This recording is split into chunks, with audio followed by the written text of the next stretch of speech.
Hi, my name's Tim Northash. I'm the country head of wholesale distribution at Pendal, and today we're talking emerging markets. I'm joined by James Syme, who's our senior portfolio manager of the Global Emerging Market Opportunity Fund. He's based over in London and has 25 years' experience in investing in emerging markets. Now, it's our view that the most important determinant of emerging market returns is getting the country call right. That is, investing in the countries with the best prospects and avoiding those with the most challenging road ahead. Now, this divergence of returns within emerging market countries has never been more true than right now with the COVID-19 crisis. And so in our webinar today, James is going to outline the countries that we are investing in and those that we're avoiding and why. Over to you now, James. Hello, I'm James Syme. I'm one of the two co-managers of the Pendal Global Emerging Markets Opportunities Fund. I'd like to talk to you today about emerging markets in the first quarter of 2020, what we saw, what we think is happening on the ground with emerging companies and emerging economies, the actions we're taking in the portfolio, and a sense of the outlook we see within the asset class. It was obviously a very difficult quarter for emerging markets with some very significant falls. The fund was broadly in line with its benchmark in the quarter. We saw very significant falls in what you might think of as some of the higher beta markets, perhaps those more exposed to flows in and out of the asset class. Where the fund had exposure to those, for example, the overweight in India was a drag on performance. On the other hand, the fund benefited very substantially from its underweight positions in aggregate in Brazil and South Africa and Indonesia, some of the hardest hit markets. The fund was also a significant beneficiary of the positioning in materials away from industrial metals and towards gold miners. We think there are three different but related problems underway. The first is clearly a very significant downswing in global GDP, led by the coronavirus lockdown and the effect that has on economies. That is principally a developed world problem. The lockdowns are at their strongest in Western Europe and North America. That obviously has big impact on the emerging markets that are generally exporters and export driven, seeing big disruption in terms of trade flows and in terms of demand in their end markets. Secondly, and related but separate, there's been very significant disruption and volatility and funding stress in high yield and risky and leveraged assets. That flows through to emerging markets, both corporate borrowers and the more risky end of sovereign borrowers, with some big impacts in frontier markets and continuing distress in some markets like Argentina and Lebanon, where, for the record, the fund has zero exposure. Alongside that, we've seen very significant strength in the US dollar. A significant subset of emerging economies are dependent on foreign capital to finance their growth. These tend to be the more capital deficient markets, the ones that run sustained current account deficits. You may remember the taper tantrum in 2013 and the more dollar-sensitive markets, the so-called Fragile Five, were the ones that were hit hardest. We've certainly seen some elements of a replay of that in Q1, and the strength of the dollar has a real impact on those types of economies.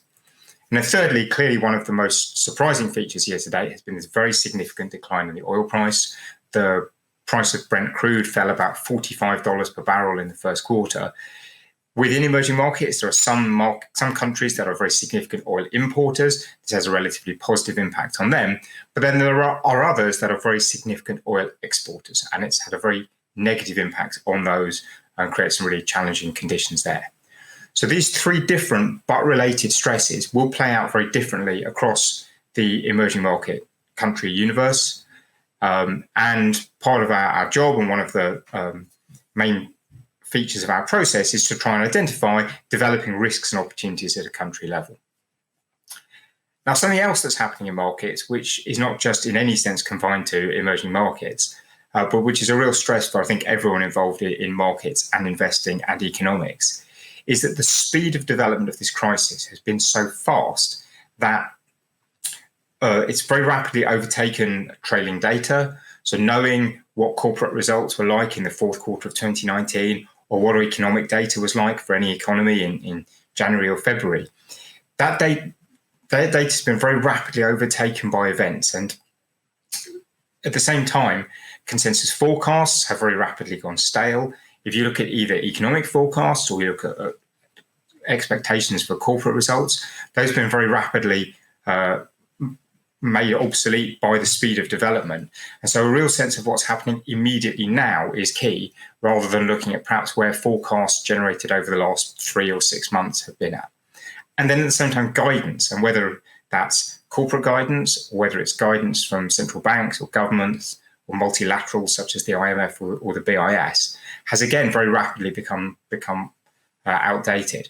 And I think investors are very much everywhere trying to grapple with the fact that a lot of backward-looking information is extremely out of date, given how quickly this crisis has escalated. We think at this time in emerging markets, it's crucial to look at the structural strengths and weaknesses of the different economies. Those are real handles that we can get at to get a feel for how these different economies might navigate the crisis or developing opportunities that they're in. We think it's important at this time to assess the structural strengths and weaknesses of different emerging markets in order to assess their ability to handle the crisis that we're currently in and whatever opportunities may develop further down the line. Before we talk more about countries, I'd like to just run through a few reminders of the process that my co-manager Paul and I pursue to give you a sense for how we're navigating this crisis.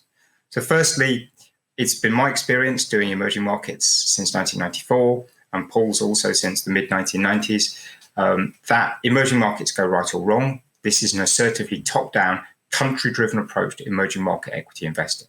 We think that most of the developments that occur, particularly at a time like this, happen at the country level. And so our process is focused on initially identifying country-level risks and opportunities, and then looking for the best companies to give us exposure to those. One of the core values that Paul and I have as investors is liquidity. We're very committed to right-size the product through capacity constraint to make sure that we don't run too much money given the size of the opportunity. It also means that we don't go down into the small and micro cap space. We do very little investing below $1 billion of market cap.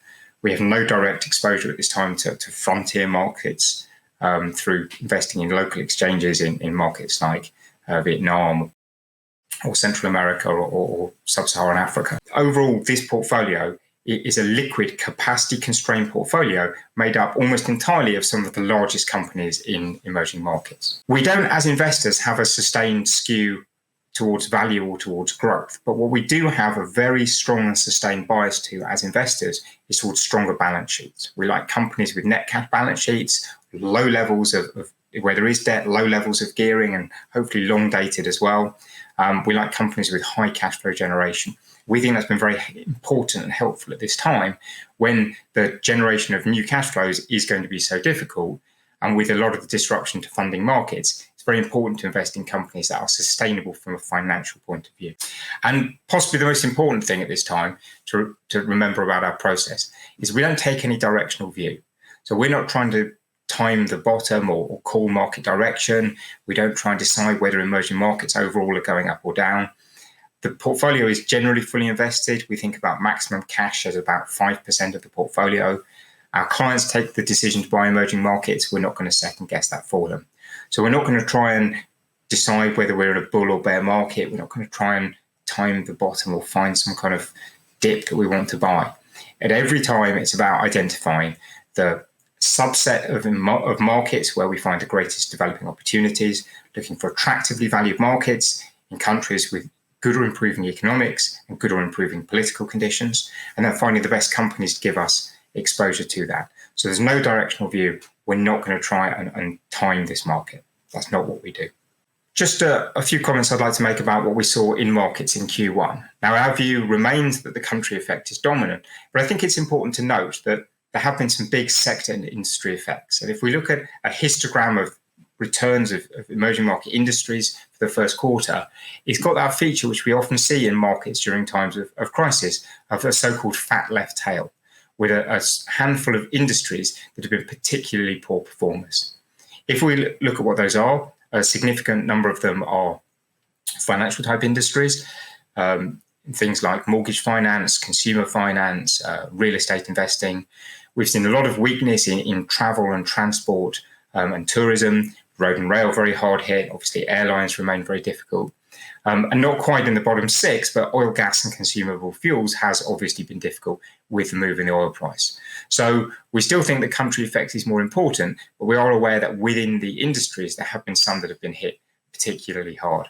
Another very interesting development, which really caught our eye in the first quarter, was the performance of value relative to growth. Now, over the long run, value has tended to underperform growth. Over the last 10 years, during this big growth-led rally, value stocks have generally underperformed. A lot of market observers, a lot of market participants, and even a significant body of academic financial literature had the view that when this growth-led rally finally came to an end, that we would see value finally get its chance to outperform growth. Well, in Q1, the growth-led rally definitely seemed to come to an end, very sharp falls in markets around the world, and value very significantly underperformed. Now, as a reminder, we don't particularly take a strong value versus growth positioning. We're broadly neutral on this. We think of ourselves as growth at reasonable price investors. We thought it was interesting that the conditions that value investors have been waiting for, an end to the growth-led rally, finally came about in Q1 of 2020, and value very significantly underperformed. And we thought that was a very interesting driver of markets in the first quarter. So turning to emerging market countries, we think that it's increasingly clear that state capacity is key to getting through this. And this can be thought of in two different ways. The first is the ability of the state to execute its policies, whether that's arranging or enforcing lockdowns, supplying payments or finance to companies or households, running the medical system, keeping the supply of goods open, keeping trade flowing, ultimately keeping the lights on. How effective is the state? Is its operations and its operatives at enacting its policies? But then in emerging markets, we also have to look behind that at the ability to finance that growth and make an assessment of the starting position, of how markets are reacting to those demands for finance. It's clear that many economies in the world are going to run significant fiscal deficits through 2020. How will markets react to that? How much support is there ultimately from the people who fund the bond markets of these countries?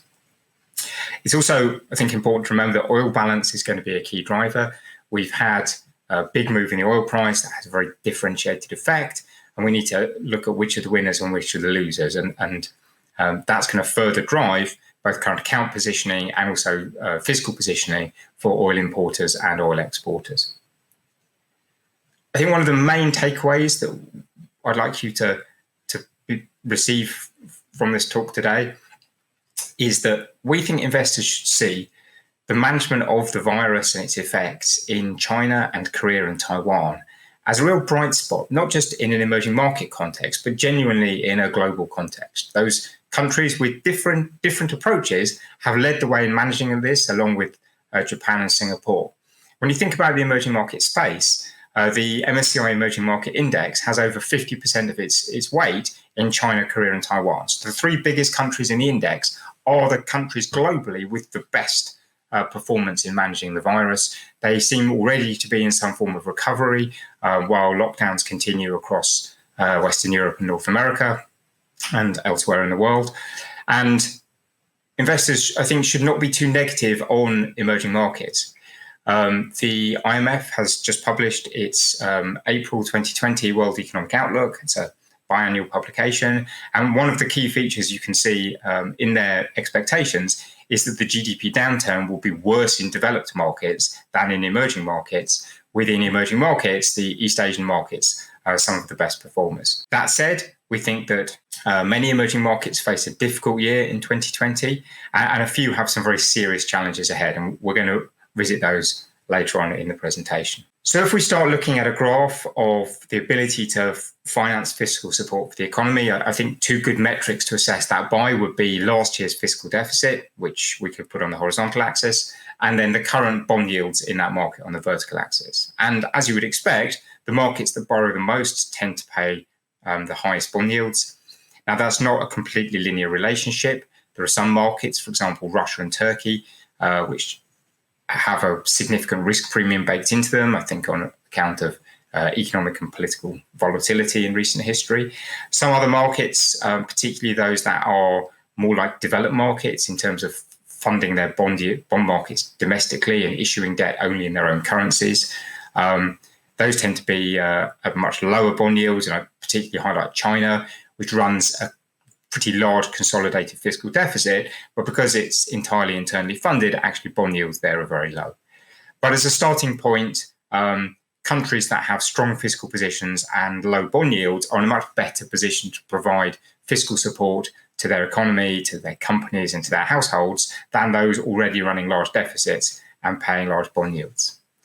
Now, we can make this more tactical by comparing 5-year bond yields with the recent change in bond yields, so taking perhaps the move in the first quarter.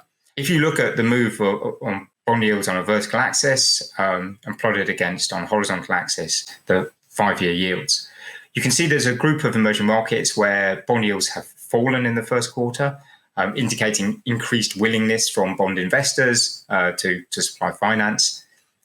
Those would include the big Asian saving economies, China, Korea, and Taiwan, plus also Thailand and Malaysia. Some of the more developed emerging economies that are very export-driven, for example, Mexico and the Czech Republic, which are both OECD members. And interestingly includes India, which is a market we'll talk more about later, but where bond yields did decline in Q1. Then in most other markets, bond yields are higher. That includes a diverse group of markets. But within those is a group where bond yields are high and rising. And those are markets we think it's important to pay particular attention to. These are ones we feel there's a risk that bond investors and rating agencies are ultimately going to reject the ability to provide significant support to economies. And that's going to give some very difficult choices to policymakers in those countries if they have to choose between supporting their bond markets and their currencies or providing support to their economies.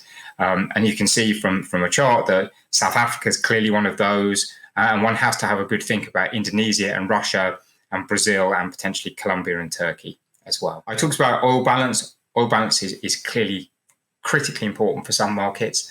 If you take that $45 per barrel decline in the Brent crude price in the first quarter and you apply it to the most recent solid data, which is 2018, and you look at the effect on the oil balance to GDP of a $45 move in oil prices, there's some significant gains for some of the major Asian importers, and that includes both wealthier markets like Korea and Taiwan, and also poorer markets like India and Pakistan. Smaller benefits to most other markets, and then there's a group of markets where it's had a very significant negative impact.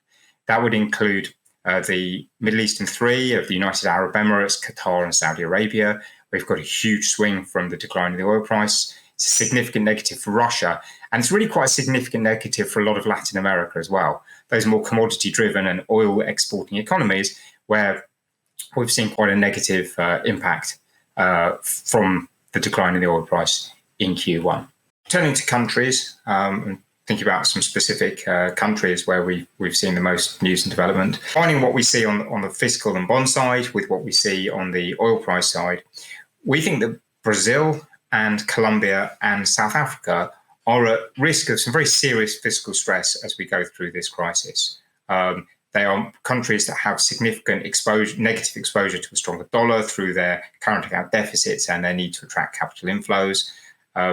Brazil has some exposure to the oil price. Colombia has significantly negative exposure.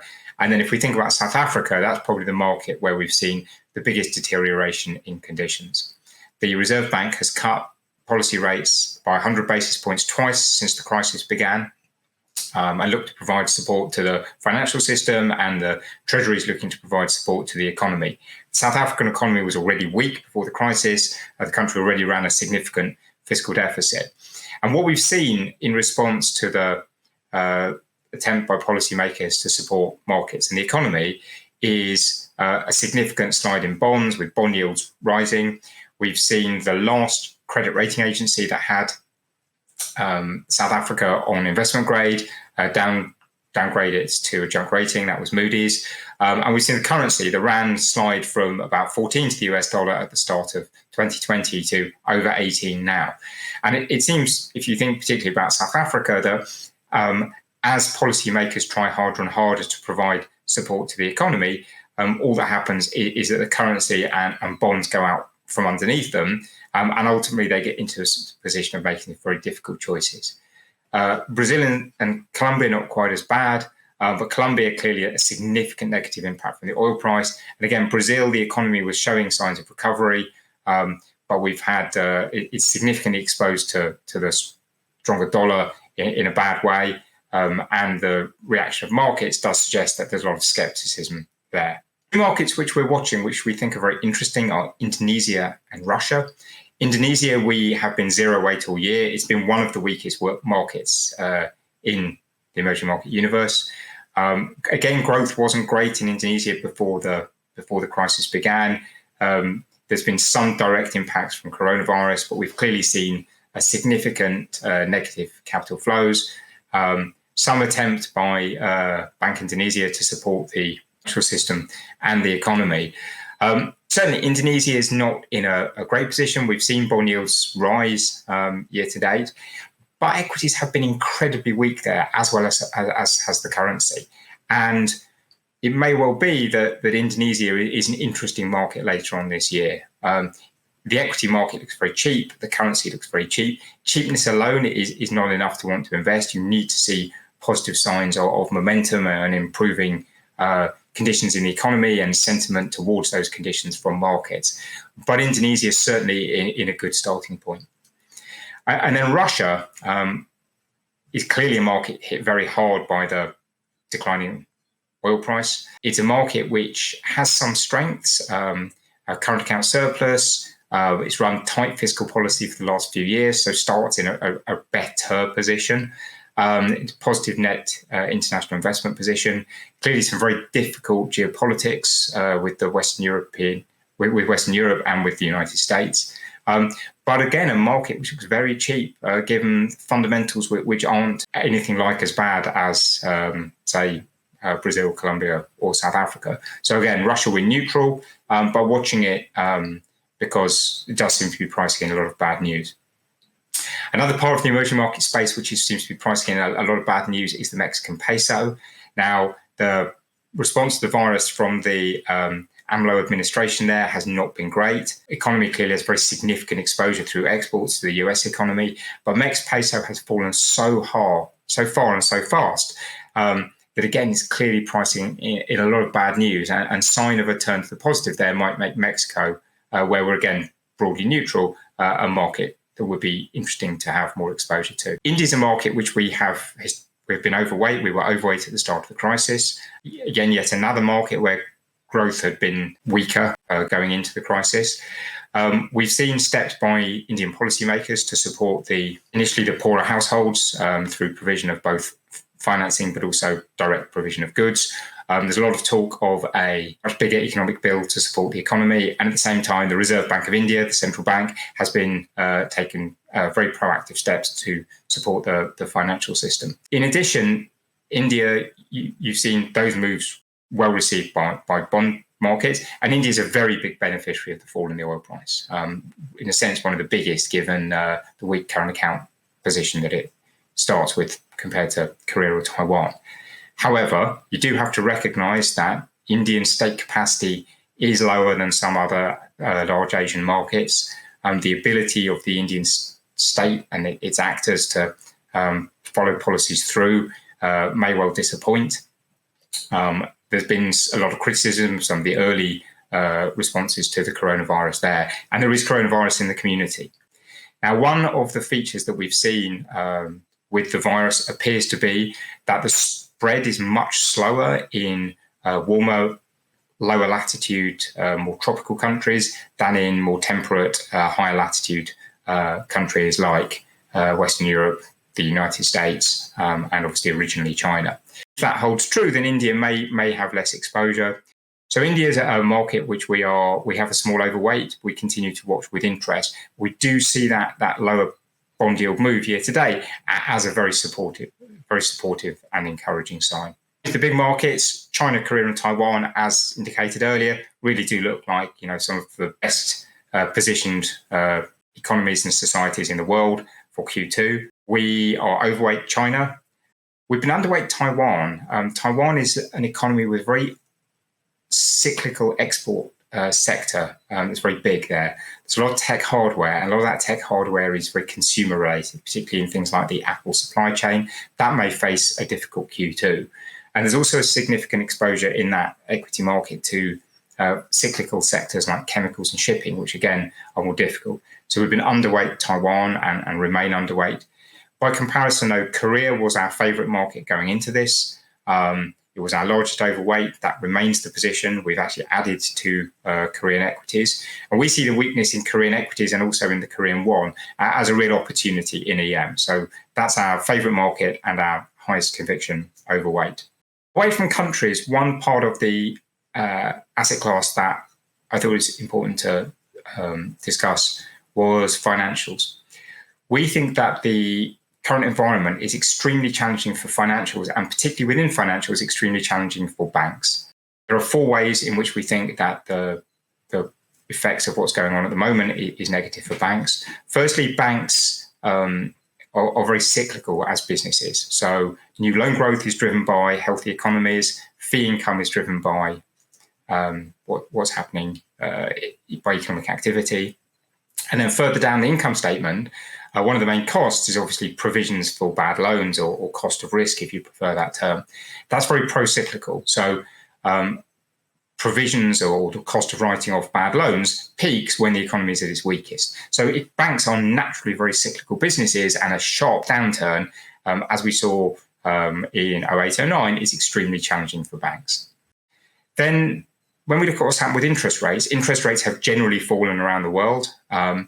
And as interest rates fall, it gets harder and harder for banks to generate interest income. So net interest income tends to be the main part of banks' revenue lines. And what we've seen over the last 5 years is that as you start to move into lower and lower interest rate environments, the ability of banks to earn a net interest spread starts to compress. And where we've seen significantly low interest rates for extended period in places like Japan, Korea, Taiwan, and the Eurozone, banks' valuations have tended to be very cheap to reflect that decreased ability to earn money. So that's the second broadly negative effect. And then two that are very recent, driven by what's happened with the virus, but which we think are very important.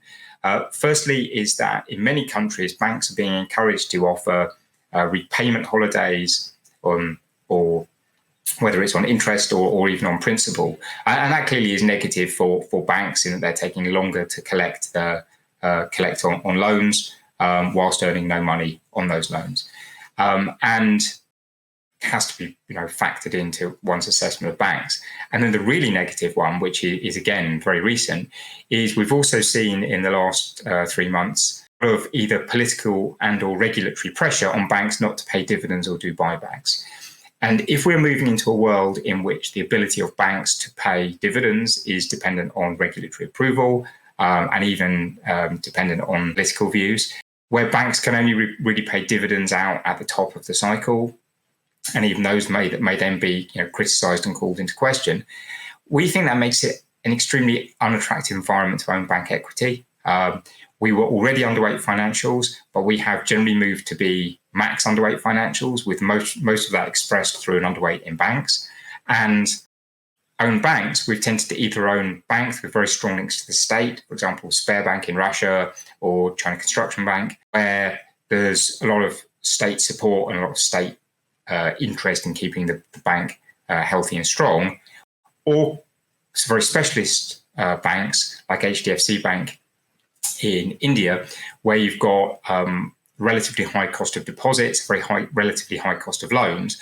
And so that net interest margin sits well away from the kind of zero lower bound, and where we think the bank management have a very strong ability to protect the net interest margin.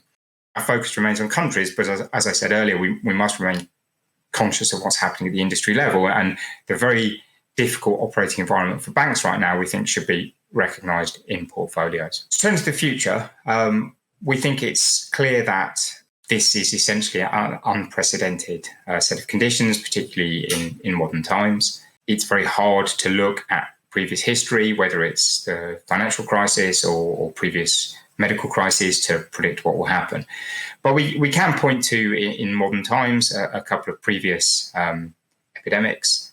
And what we can say from those is that the economic downturns were very deep but quite short-lived, and that coming out of them, we had some very strong recoveries. What we saw in the 1950s in the United States, it's what we saw in the early 2000s in Hong Kong.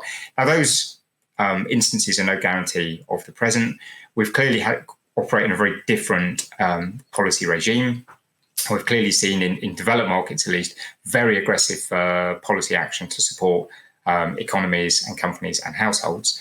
But I think it's important to remember that these types of events can be deep but short-lived, and that coming out the back of them, there can be real opportunities for either recovering businesses or even for new businesses or industries.